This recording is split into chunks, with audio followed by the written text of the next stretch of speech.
Hello everyone, welcome to our YouTube channel The Legal Playbook. Today we are going to start the new lecture series of Payment of Wages Act 1936. So let's start.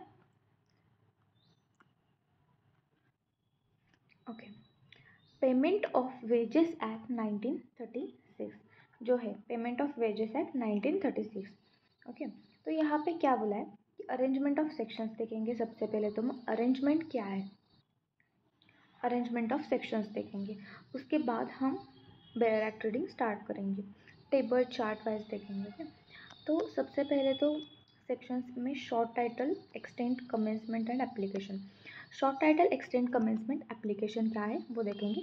उसके बाद definition है. Responsibility for the payment of wages क्या है. Fixation of period of wages. Time period of payment of wages क्या है, time period कितना होना चाहिए. Wages to be paid current coin, currency notes और चेक और क्रेडिट बैंक अकाउंट कैसे करना है. 7 में deduction which may be made from the wages. अब सेक्शन जो है 4, 5, 3, 4, 5, 6 कैसे याद रखना है वो बताती हूँ. ट्रिक है यहाँ पे. 3, 4, 5, 6 को कैसे याद रखना है. ओके, 3, 4, 5, 6. 3 में बेसिकली क्या बोला है, कौन देगा पेमेंट ऑफ वेजेस, कौन देगा. ओके, तो who will be paid the payment of wages. Okay, उसके बाद फिक्सेशन ऑफ वेज पीरियड. तो यहाँ पे कितना टेन्योर है, पेमेंट ऑफ वेजेस कौन देगा, कितना टेन्योर है, हाउ लॉन्ग जाएगा वो, कितने टाइम तक जाएगा. उसके बाद time of payment of wages. Time of payment of wages में कब देगा, यहाँ पे वीकली देगा, डेली बेसिस पे देगा और ईयरली नहीं होता है, मंथली देगा, वो देखेंगे.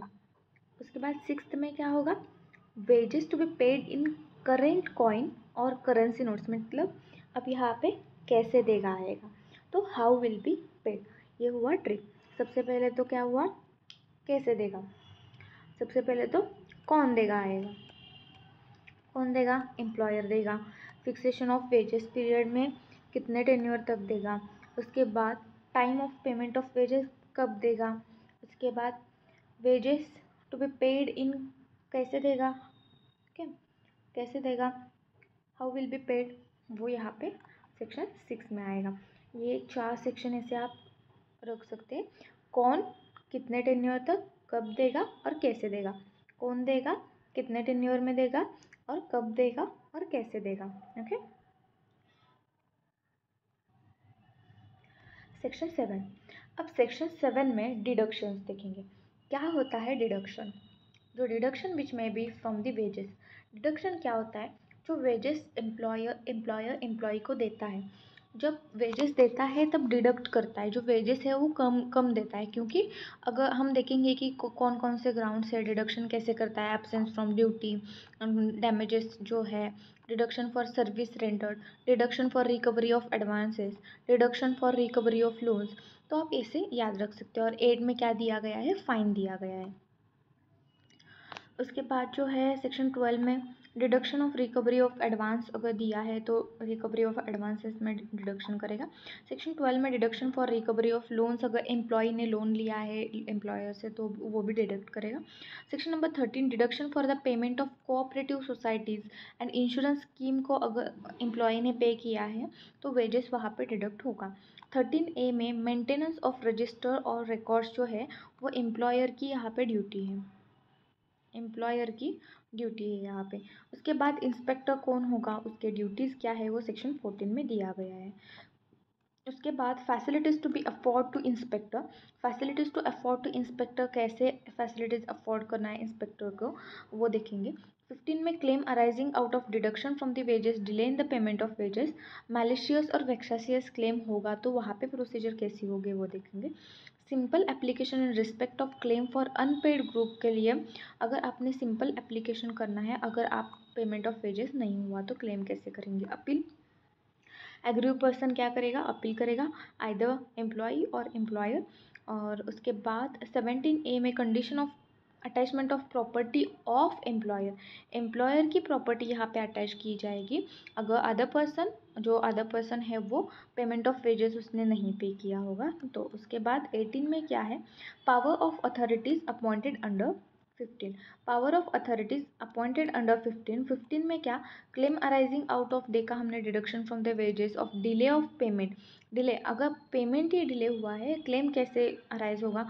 अगर एक यहाँ पे 1 मंथ में आपको पेमेंट करना है, आपने सेकेंड मंथ में किया, तो यहाँ पे ऑलरेडी क्लेम अराइज होता है ना, डिडक्शन होगा तो भी एम्प्लॉय को क्लेम अराइज होगा क्योंकि आपने डिले किया है पेमेंट ऑफ वेजेस में। ओके, तो 15 में कैसे अथॉरिटी यहाँ पे हम देखेंगे, वो यहाँ पे सेक्शन 15 के अंडर बताया गया है, सेक्शन 18 में। उसके बाद 19 ओमिटेड है।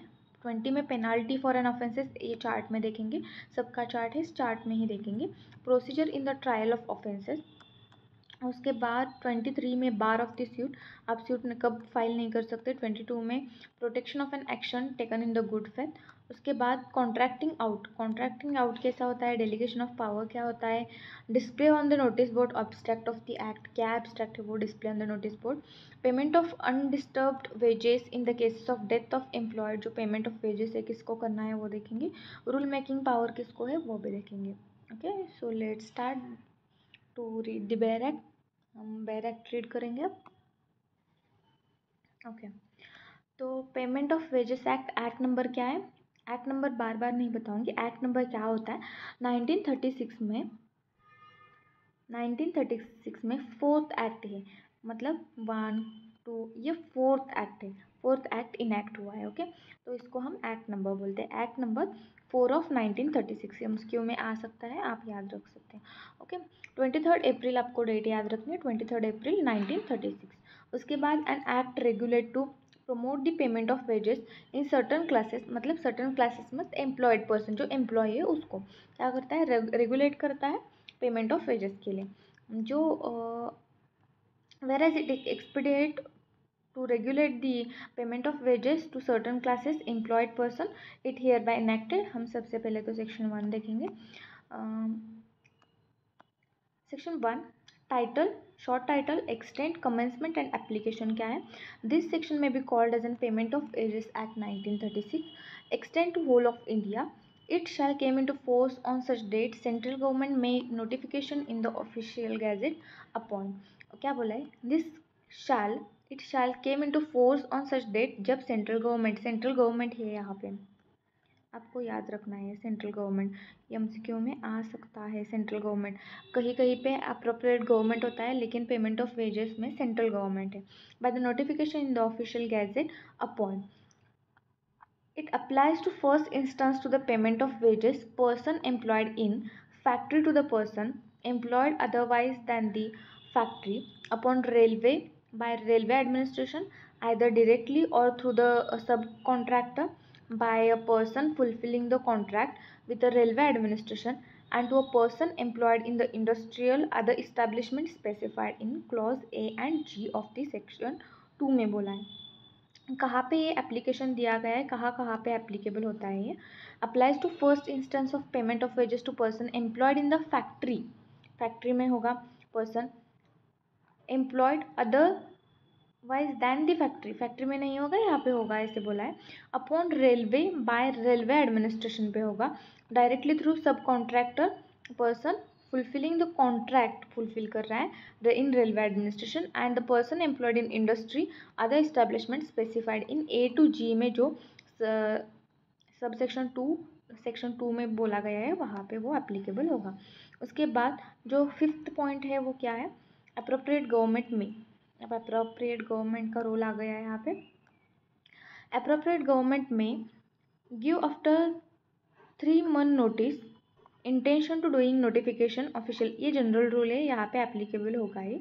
अगर ये नहीं है तो अप्रोप्रिएट गवर्नमेंट अप्लाई कर सकता है, लेकिन यहाँ पे 3 months बिफोर नोटिस देना चाहिए। यहाँ पे after giving after notice 3 months notice, it intention to notification in the official gazette, extend to the provision or any deign of the payment of wages classes person employed in any establishment class of establishment specified in appropriate government। okay, उसके बाद provided that the relation to any such establishment owned by central government, no such notification shall be issued except with the concurrence of the government। क्या बोला है, central government का establishment होगा तो central government ही क्या करेगा, नोटिस इशू करेगा।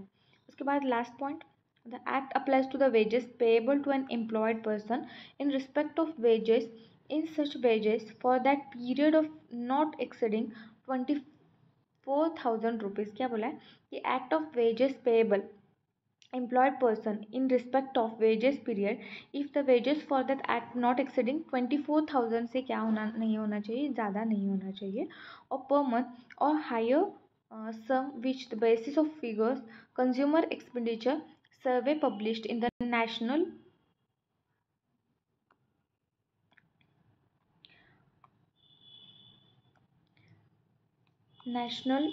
sample survey organization central government may after every 5 years by the notification in the official gazette specify कर सकता है. यहाँ पे every 5 year को notification देगा. उसके बाद जो है definition clause देखेंगे हम. Definition in this act unless there is anything repugnant in the subject to context. First जो है appropriate government. सिंपल है, appropriate government में कौन आएगा, स्टेट गवर्नमेंट और सेंट्रल गवर्नमेंट जो भी है वो आएगा. यहाँ पे जो दिया है means the relation to railways, air transport services, mines, oil field, central government आएगा. रेलवे जो है, ट्रांसपोर्ट जो है, माइंस जो है, ऑयल फील्ड्स जो है, उसके बिहाफ पे कौन आएगा, सेंट्रल गवर्नमेंट आएगा. और बाकी के जो अदर है वो स्टेट गवर्नमेंट आएगा. हमने जो स्टैंडिंग ऑर्डर देखा था वो उसमें भी सेम डेफिनेशन है अप्रोप्रिएट गवर्नमेंट का. उसके बाद ए में एम्प्लॉयड पर्सन कौन होता है वो देखा है. Employed person includes a legal representative also included होते हैं यहाँ पे ऑफ द डिकीज एम्प्लॉयड पर्सन. आगे हम देखेंगे कि एम्प्लॉयड पर्सन को अगर पेमेंट ऑफ वेजेस देना है, अगर डेथ हो गई उस पर्सन की, तो कैसे देना है. तो यहाँ पे आई ए इम्पॉर्टेंट सेक्शन है, याद रखिए. आई बी एम्प्लॉयर कौन होता है, includes the legal representative of the deceased employee. Same definition है, एम्प्लॉयर एम्प्लॉय. उसके बाद जो है फैक्ट्री. अब factory means what, factory means section 2 clause m of the factories act में जो फैक्ट्री डिफाइंड है वो आएगा इसमें. उसके बाद इंडस्ट्रियल और other establishment means tramway services, motor transport service engaged in carry passenger goods both by the road, hire और वाट. उसके बाद ए में एयर ट्रांसपोर्ट भी आएगा. ट्रॉमवे सर्विसेज मतलब जो रोड में होता है, मोटार सर्विसेज, ट्रॉमवे मतलब अंदर ज़मीन के अंदर का जो होता है वो tramway services, motor transport services, carrying passenger जो गुड्स रहते हैं, बस वगैरह, वो भी आएगा. उसके बाद एयर ट्रांसपोर्ट भी इंक्लूड होगा. Services other than the services belonging to और exclusively employed in military, navy, air forces, ये एक्सेप्शन है यहाँ पे, ये नहीं यहाँ पे आएगा. ट्रॉमवे सर्विसेज आएगा, मोटार ट्रांसपोर्ट आएगा. उसके बाद एंगेज्ड इन कैरी जो बसेस वगैरह रहता है, गुड्स वगैरह रहता है वो आएगा.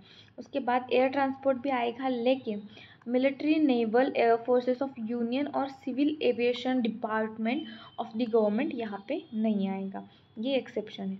उसके बाद डॉक, वाफ एंड जेटी क्या होता है, डॉक, वॉफ एंड जेटी, वो भी यहाँ पे आएगा, डॉक, वॉफ एंड जेटी. उसके बाद इनलैंड वेसल, मैकेनिकल प्रोपेल्ड. उसके बाद माइन, क्वेरी और फील्ड, प्लांटेशन आएगा. उसके बाद वर्कशॉप और other establishment in which articles produced, adapted और manufactured with the view of use और ट्रांसपोर्ट और सेल. उसके बाद जी में establishment on which any work relating to construction, development, maintenance, वो भी क्या आएगा, इस्टेब्लिशमेंट में, इंडस्ट्रियल इस्टेब्लिशमेंट में आएगा. नेक्स्ट वन जो है any other establishment, classes of establishment appropriate government ने अगर नोटिफिकेशन किया तो ऑफिशियल गैजेट में वो भी आएगा. उसके बाद सेकेंड आई में माइन का डेफिनेशन दिया गया है. Section 2(1)J of mines act 1952 में जो डेफिनेशन है वो माइन आएगा. प्लांटेशन का मीनिंग वो प्लांटेशन लेबर एक्ट 1951 में जो दिया गया है वो आएगा. प्रिस्क्राइब्ड मीन्स जो रूल्स प्रिस्क्राइब्ड है अंडर द एक्ट वो प्रिस्क्राइब में आएगा. उसके बाद railway administration has meaning assigned in the clause 32 of the section 2 of the railways act 1989. Next जो है वेजेस मीन्स व्हाट, वेजेस क्या होता है. ओके, वेजेस क्या होता है. Wages means all remuneration. Wages क्या होता है? All remuneration whether by the salary, allowances or other expressed in the terms of money capable of being or expressed which would be in the terms of employment expressed or the implied are fulfilled payable to the employed person in respect of payment or the work done in such employment includes। यहाँ पे क्या क्या include होता है? Remuneration payable under the award settlement between the parties of the code, any remuneration which is the employed entitle in respect of overtime किया होगा तो वो भी रेम्यूनरेशन यहाँ पे पेमेंट वेजेस में आएगा। Holidays, leave period, any additional remuneration payable under the terms of employment, additional अगर होगा तो भी यहाँ पे क्या होगा? इंक्लूडेड होगा। Whether it is an called bonus और अदर नेम से हम कॉल करेंगे फिर भी वो वेजेस में ही आएगा। उसके बाद डी में क्या बोला है? Any sum by the reason of termination of employment the person employed is payable under any law, contract, instrument which provides for the payment of such sum whether with or without deduction but does not include for the time with which payment is to be made। क्या बोला है कि जो reason termination हो रहा है तो वहाँ पे हम आगे देखेंगे, अगर आप रिट्रेंचमेंट कर रहे हैं तो आपको this amount of money you have to give to the employ को देना है, तो वैसे हम देखेंगे।